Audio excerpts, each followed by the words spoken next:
इमरान खान साहब अब बाहर भी आ जाएंगे, जल्दी तो नहीं आएंगे, लेकिन आप देखेंगे अगले चंद महीने में इमरान खान साहब बाहर आ जाएंगे और अचानक आपको पता चलेगा कि इमरान खान साहब को, ये मैं आपको बता रहा हूं जो बात, इसको आपने ज़हन में रखना है। इमरान खान साहब को जो मुझे समझ आ रही है या जो मुझे पता चल रहा है, वो जेल से नहीं छोड़ा जाएगा। जेल से उन्हें कभी भी आजाद नहीं किया जाएगा। अगर जेल से उनको आजाद किया गया तो पूरा पाकिस्तान बंद हो जाएगा, इतनी दुनिया आ जाएगी। इमरान खान साहब को पहले बड़ी खामोशी के साथ खुफिया तरीके से बनीगाला पहुंचाया जाएगा और ये अनाउंस कर दिया जाएगा कि इमरान खान साहब को घर में नजरबंद कर दिया गया। फिर आहिस्ता आहिस्ता वहां पे सहूलत फराम कर दी जाएगी कि जरा थोड़ा सा इमरान खान साहब वॉक शॉक कर सकते हैं और फिर अचानक एक दिन फैसला आ जाएगा इमरान खान साहब की सारी जमानतें मुकम्मल हो गई हैं, अब वो एक आजाद शहरी हैं। इमरान खान जो है वो इस वक्त एक इतनी बड़ी शख्सियत बन चुके हैं सियासी नुक्ता नजर से कि उनका कोई कंपैरिजन नहीं है। आलमी मीडिया उनको एक केस स्टडी के तौर पे बयान कर रहा है कि he is a case study. दुनिया के लीडर्स को उनसे सीखना चाहिए। दुनिया भर का मीडिया उनकी तारीफें कर रहा है, Indian media, European media, American media, central Asian media, gulf में मीडिया, हर कोई ये कह रहा है कि हैरान कर दिया एक आदमी ने कि आपने उसको दीवार के साथ लगा के उससे हर चीज छीन के उसको मैदान में भी नहीं आने दिया और वो फिर भी मैदान मार गया। ये कैसे मुमकिन था? बहरहाल ये अभी हुआ है और कुछ ऐसे लोग देखें, इज्जत अल्लाह ताला देता है, ताकत सारी उसकी है,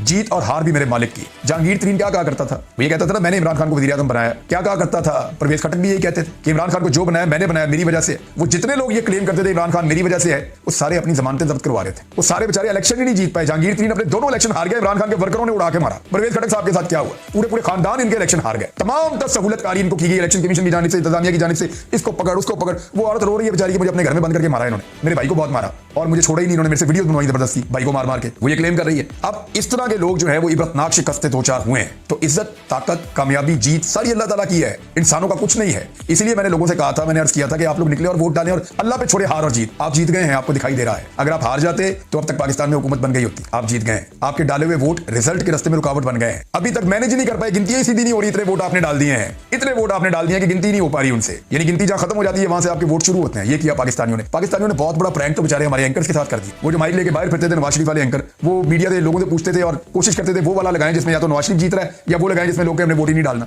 तो पंजाब पुलिस बिल्कुल एक बी टीम के तौर पे काम कर रही है, पीएमएलएन के मुसल्ला विंग के तौर पे काम कर रही है। अब वो यूनिफॉर्म्ड है, उनके ऊपर कोई हाथ तो उठा नहीं सकता, कानून की वायलेशन हो जाएगी। लेकिन वो ये नहीं देख रहे कि लोग पुरअमन एहतजाज कर रहे हैं, अपना आईनी हक मांग रहे हैं कि हमने वोट डाला, हमारा वोट गिनती में शामिल किया जाए। इतनी सी बात है ना। अगर किसी आदमी ने वोट डाला है तो वो ये कहता है मेरा वोट गिनो भाई, मैंने वोट डाला है, मेरे वोट को अहमियत दो, वोट को इज्जत दो। लेकिन ये कहते हैं वोट को इज्जत सिर्फ हमने तभी देनी है जब नवाज शरीफ कहेगा, और जब नवाज शरीफ कहेगा तो हमने वोट को रोंद भी देना है। लिहाजा जो एक साजिश हो रही थी वो कामयाब नहीं हुई। अब मैं आपको कुछ चीजें आपके साथ शेयर कर देता हूं। देखें, ये एक पीपी 286 और NA 184 यहां से जो उम्मीदवार हैं जो जीते हैं वो अवामी वोटों से जीते हैं, और जो वहां पे दूसरे उम्मीदवार हैं जावेद लुंड साहब, उन्होंने बड़ा क्लियरली उन्होंने कह दिया, उन्होंने कहा जी कि मुझे जीतने की ऑफर जो की जा रही है, मैं नहीं जीता यहां से इलेक्शन, यहां से पाकिस्तान तहरीक इंसाफ इलेक्शन जीती है, मैं इलेक्शन यहां से हारा हूं और हारी हुई सीट के ऊपर मैं जीतना पसंद नहीं करता। उन्होंने बड़ा क्लियरली पाकिस्तान तहरीक इंसाफ को मुबारकबाद दे दी है। अब कई जगह पे ऐसा हो रहा है कि इलेक्शन कमीशन उम्मीदवारों को कह रहा है कि आप जीत रहे हैं, आप जीत गए हैं, और उम्मीदवार क्या कह रहे हैं, नहीं जी नहीं हम नहीं जीते, हम इलेक्शन हार गए। जो गैरतमंद लोग हैं ना वो ऐसे ही करते हैं, जिनके अंदर गैरत होती है ना वो ऐसे ही करते हैं।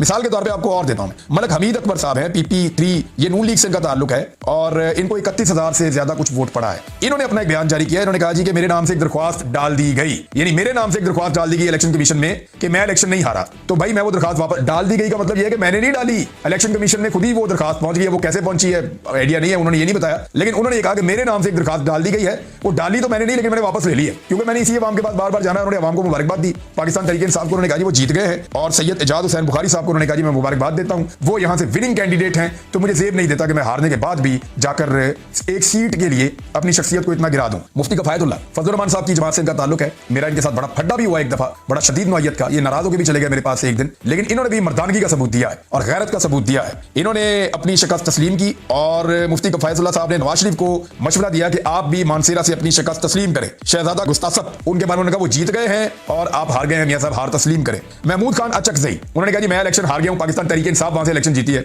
लश्करी रईसानी उनको ऑफर किया गया कि आपको जिता देते हैं, उन्होंने कहा भाई मैं इलेक्शन ही हार गया हूं तो मुझे क्यों जिता देते हैं। सलार खान इलेक्शन जीता है वहां से, तो सलार खान को फिर भी नहीं जीतने दिया। छठे नंबर का उम्मीदवार नीचे से नून लीग का उठाया, जिसको 40,000 से ज्यादा वोट मिले थे पीटीआई के, उसको छोड़ के 4,000 वाले को उठा के तो इलेक्शन जितवा दिया। अब लश्करी रईसानी और महमूद खान अचकजई वो ये सोच रहे हैं हमारा क्या कसूर है, हम तो दूसरे और तीसरे नंबर वाले थे, छठे नंबर वाले को जितवा दिया। तो उन्होंने भी प्रेस कॉन्फ्रेंस करके कह दिया कि मियां साहब तुम हार गए हो और इमरान खान जीत गया है। बल्कि महमूद खान अचकजई ने ने कहा इमरान खान मेरा पुराना दोस्त है, उसको मुबारकबाद देता हूं, लोगों ने उसको वोट डाला और वो जीत गया है। ये उम्मीदवार पीटीआई का जीता है, हमारा नहीं जीता। जमात इस्लामी के लोग चीख चीख के कह रहे हैं कि कराची में पाकिस्तान तहरीक इंसाफ की बहुत सारी सीटें हैं, वो सीटें उनको दी जाएं। तहरीक लब्बैक और जमात इस्लामी के पास फॉर्म 45 मौजूद हैं और ये वही फॉर्म 45 है जो पाकिस्तान तहरीक इंसाफ के पास भी मौजूद है। अब अगर पाकिस्तान तहरीक इंसाफ अकेली अदालत में जाती है, अपना फॉर्म 45 देती है, कोई सवाल उठता है तो वो दोनों भी आके दे देंगे अपना फॉर्म 45। लेकिन अगर तहरीक लब्बैक को मनाना है, राजी करना है, तो कुछ तो देना पड़ेगा। तो क्या रियासत उनको दे सकती है? कुछ क्या दे सकती है? क्या उनको बड़े बड़े ओहदे दिए जाएंगे, उनको गवर्नरशिप दी जाएगी, उनको सेनेट में शिफ्टें दी जाएंगी, या उन्हें बड़े बड़े उनको नवाजा जाएगा? क्या किया जाएगा? जमात इस्लामी को कहां नवाज सकते हैं? आजाद उम्मीदवारों ने कहा तो एक बहुत बड़े पैमाने पे सिस्टम को नवाजना पड़ेगा अगर फॉर्म 45 के मुताबिक फैसला नहीं करना। तो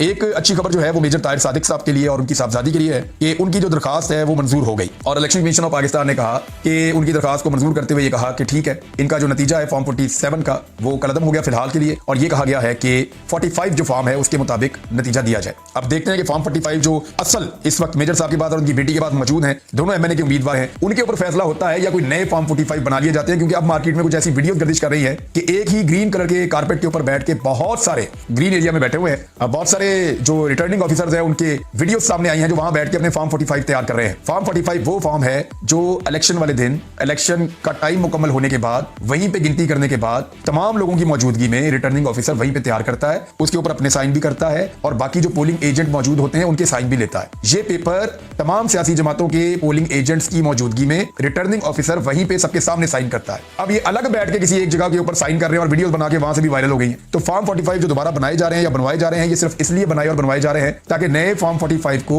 असल जो जाली किस्म का जो बनाया गया है फॉर्म 47 उसके मुताबिक ढाला जा सके। यानी मैं आपको बताता हूं, जो फॉर्म 45 असली थे ना, उनके मुताबिक फॉर्म 47 नहीं बना, नतीजा उनके मुताबिक नहीं आया। अब किया ये जा रहा है कि जाली नतीजा आया उसके मुताबिक नए फॉर्म 45 बनाए जा रहे हैं, लेकिन ये काम चलेगा नहीं क्योंकि सारे फॉर्म अदालतों में आ जाएंगे और जो फॉर्म अदालतों में आएंगे ना उसमें एक जमात नहीं है, दीगर जमातें भी हैं। तो ये अभी बड़ा लंबा चलेगा जी मामला। पाकिस्तान तहरीक इंसाफ को अगर जजेस ने इंसाफ दिया ना तो ये अपनी 40 से 50 सीटें वापस ले सकते हैं कम से कम, यानी सिंपल मेजॉरिटी तो इनको एक झटके में मिल जाएगी पाकिस्तान तहरीक इंसाफ को। लेकिन पाकिस्तान के निजाम को देखते हुए ऐसा लगता है कि शायद दी ना जाए, शायद दी ना जाए। लेकिन तहरीक इंसाफ को लड़ाई पूरी लड़नी चाहिए। जो इलेक्शन जीता, जिसने अवाम से वोट मांगा, उसको चाहिए कि वो अवाम के वोटों का पहरा दे और अवाम के वोटों के लिए लड़ाई लड़े। तहरीक इंसाफ को यह करना चाहिए, चाहे हारें चाहे जीतें, ये लड़ाई पूरी लड़नी चाहिए। कानूनी लड़ाई, एहतजाज की लड़ाई, पुरअमन एहतजाज की लड़ाई, कानूनी लड़ाई पूरी लड़नी चाहिए, चाहे इसमें कामयाब हो चाहे ना हो। चिपके रहे निजाम के साथ और ये कहें कि जी मेरे लोगों ने वोट डाला, मैं जीत गया हूं, ये कैसे हो सकता है कि आपने हमें हरा दिया? तो ये सूरत हाल पाकिस्तान तहरीक इंसाफ को फेस करनी पड़ेगी। अदालतों से इंसाफ मिला तो हुकूमत बना लेंगे ना।